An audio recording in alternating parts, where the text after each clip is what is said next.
அன்பான உறவுகளுக்கு வணக்கம் மக்களே. இந்த பதிவில் என்ன பார்க்க போகிறோம் அப்படின்னு பார்த்தீங்கன்னா, இந்த கோவை சிறுமி பாலியல் வன்கொடுமை நடந்தது இல்லைங்களா, அந்த குழந்தைய கொண்டனால இப்போ அவங்க சித்தி வந்து ஒரு பேட்டி கொடுத்துருந்தாங்க. நேற்றுலேருந்து கொடுத்துட்ருக்காங்க, அதை நான் பார்த்துட்டு தான் இருக்கேன். ஆனால் வந்து ஒரு விஷயம் எனக்கு புரியவே மாட்டேங்குது. எனக்கு புரியல, உங்களுக்கு எதுவும் புரியுதுன்னு பார்த்து எனக்கு கமெண்ட் பண்ணுங்கள் மக்களே. ஏன்னா வந்து பெத்த பிள்ளைங்களை வந்து நம்ம தான் பத்திரமா பார்த்துக்கணும். நம்ம பத்திரமா பார்த்துக்காம இப்போ நம்ம சிஎம் சார் ஆட்சி சரியில்லைன்றீங்க. பார்த்தீங்கன்னா அவர் வந்தனால கொலை கற்பழிப்பு எல்லாமே அதிகம் வந்துருச்சு. அப்படியே நாடு பூரா மரண ஓலையாக வந்துருச்சுன்னு அது யார் ஜூலி அந்த ஜூலி வேறு மரண ஓலையாக கேட்குதுன்னு வேறு வேறு போட்டு இத்தனை பேர்த்த அதை நம்ம தளபதினால் சமாளிக்க முடியுது. நான் அந்த ஒருத்தியை வந்து சமாளிக்க முடியல.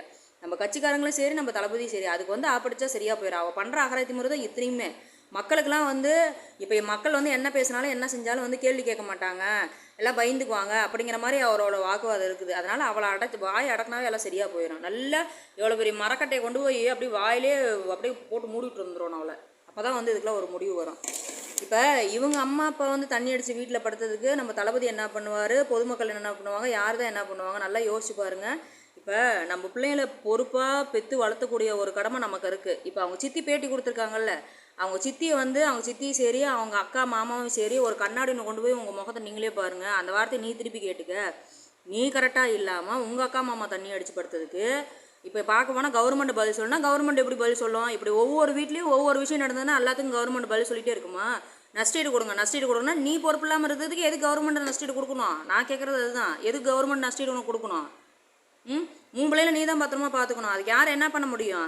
இதுக்கு அந்த வந்து தூக்கிட்டு போனவங்க எல்லாருமே பார்த்தா தெரிஞ்சவங்க உடந்தையாக இருந்திருக்கிறாங்க. அப்படி இருக்கிறப்ப யார் என்ன பண்ண முடியும் சொல்லுங்கள் பார்க்கலாம்.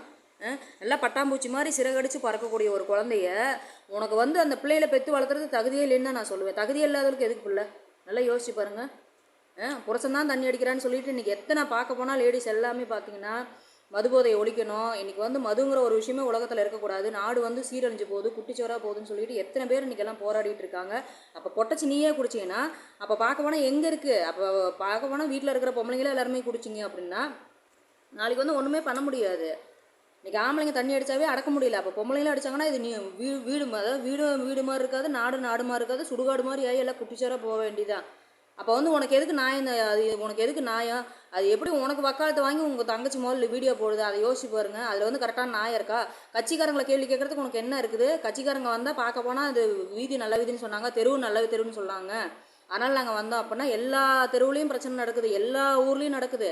அதுக்கு யாரும் பண்ண முடியாது. நம்ம தான் நம்மளை வந்து பத்திரமா பார்த்துக்கணும். நம்ம குடும்பத்தை பார்த்துக்க வேண்டிய ஒரு சூழ்நிலை வந்து நம்ம கையில் மட்டும்தான் இருக்குது. அடுத்தவங்களை கேள்வி கேட்கறதுக்குலாம் எந்த தகுதியுமே இல்லை. நான் நினைக்கிற மாதிரி யார் நினைக்கிறீங்க அப்படின்னு கண்டிப்பாக கமெண்ட்டில் சொல்லுங்கள். இந்த வாய்ப்பு கொடுத்த மக்களுக்கு நன்றி.